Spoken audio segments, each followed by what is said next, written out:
व्याकरण शिक्षण में किस स्तर पर क्या पढ़ाया जाए और कौन सी कक्षा में व्याकरण के कौन से नियमों का प्रयोग किया जाए और किस स्तर पर कितनी व्याकरण का अभ्यास कराया जाए उसके विषय में अध्ययन करेंगे। पहले इससे पहले हम कक्षा 4 से 5, 6 और 7 इन कक्षाओं के विषय में अध्ययन कर चुके हैं। आप हैं कक्षा 8। कक्षा 8 में कक्षा 7 तक के दिए जाने वाले पहले व्याकरण का अभ्यास कराएं।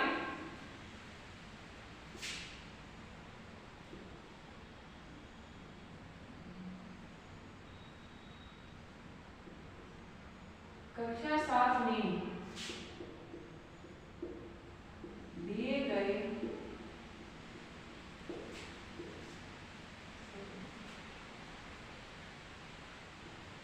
पढ़ाए गए व्याकरण का अभ्यास कराना है।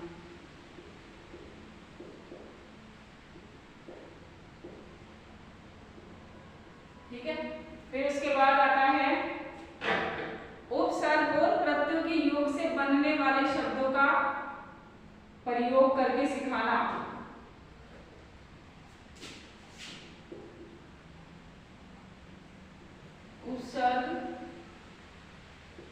उपसर्ग व प्रत्यय, ठीक है, और प्रत्यय के योग से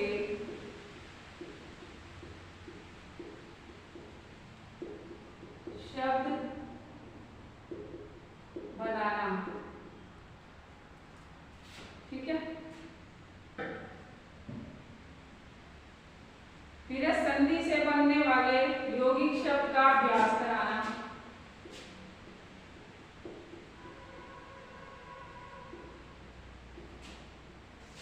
संधि से बनने वाले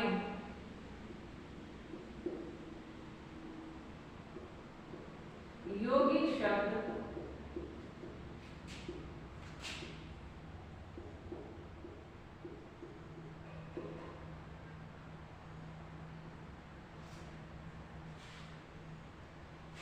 यौगिक शब्दों को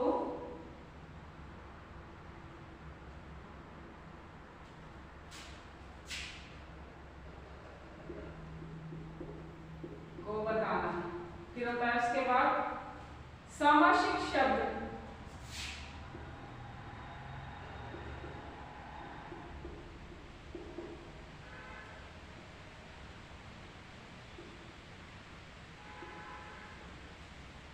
सामासिक शब्द जो आते हैं फिर उनके बनने के जो नियम हैं उनके विषय में बताना।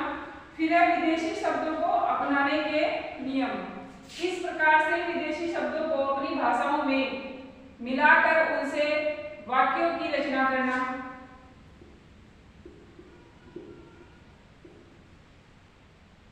विदेशी शब्दों को अपनाने के नियम।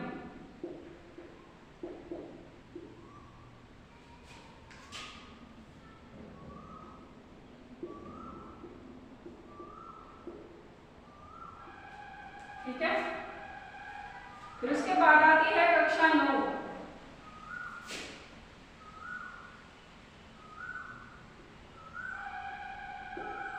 कक्षा 9 में फिर इसी तरीके से पूर्व व्याकरण जो हमने पढ़ी है उसके ज्ञान का अभ्यास कराना।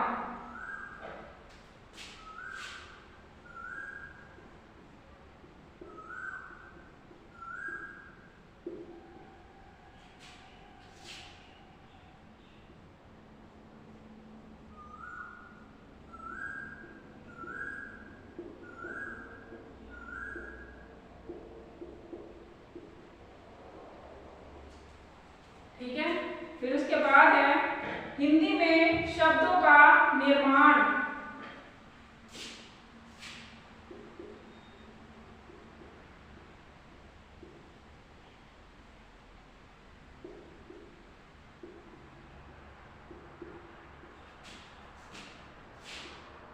हिंदी में शब्दों का निर्माण करने के नियम बताना।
शुद्ध वर्तनी निर्णय।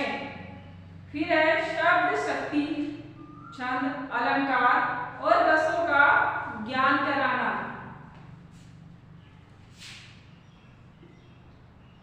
शब्द शक्ति,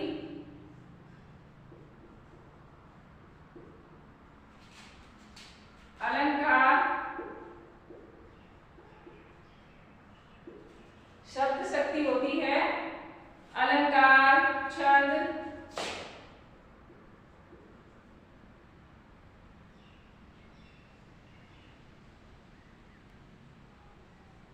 रस, रसों का ज्ञान कराना।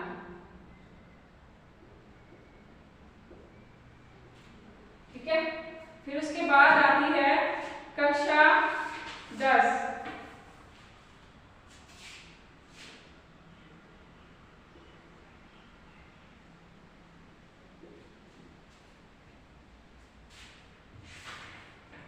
व्याकरण के पूर्व अर्जित ज्ञान का अभ्यास कराना।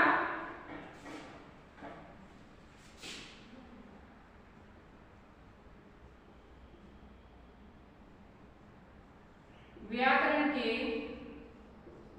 पूर्व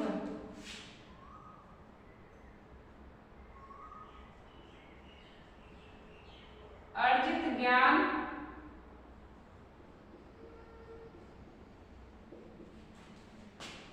का अभ्यास कराना।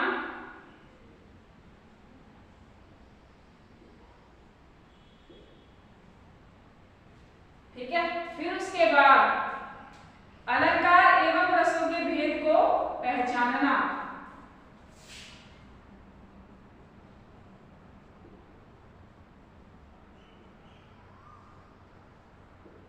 अलंकार एवं रसों के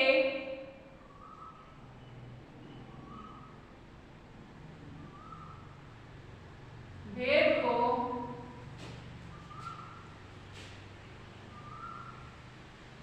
एवं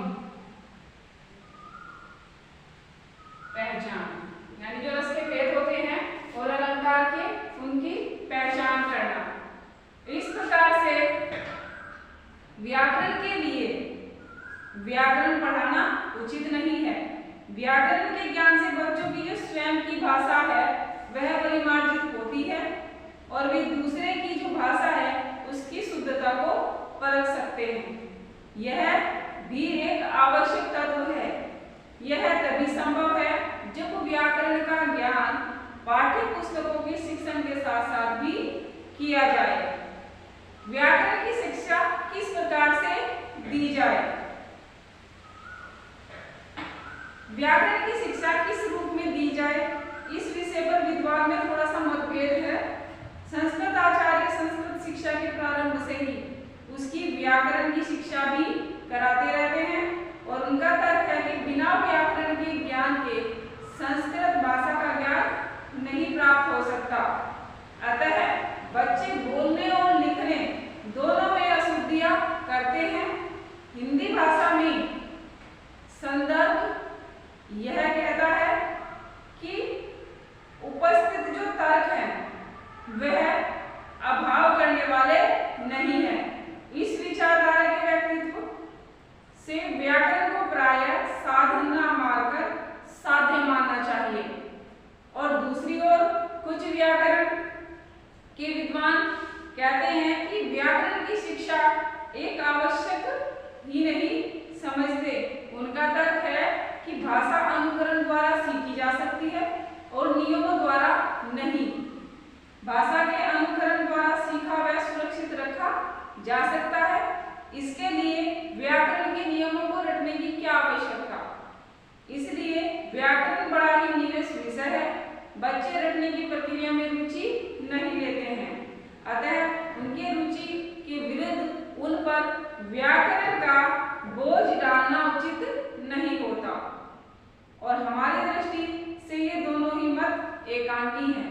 यदि हमें व्याकरण के साधन के साथ स्थान पर उसे साध्य मानकर उसके नियमों आदि को रटना ही है और तो उसका निरस होना स्वाभाविक ही है। दूसरे किसी भी किसी भाषा के व्याकरण के कठोर नियमों में बांध देने से उस भाषा का विकास रुक जाता है।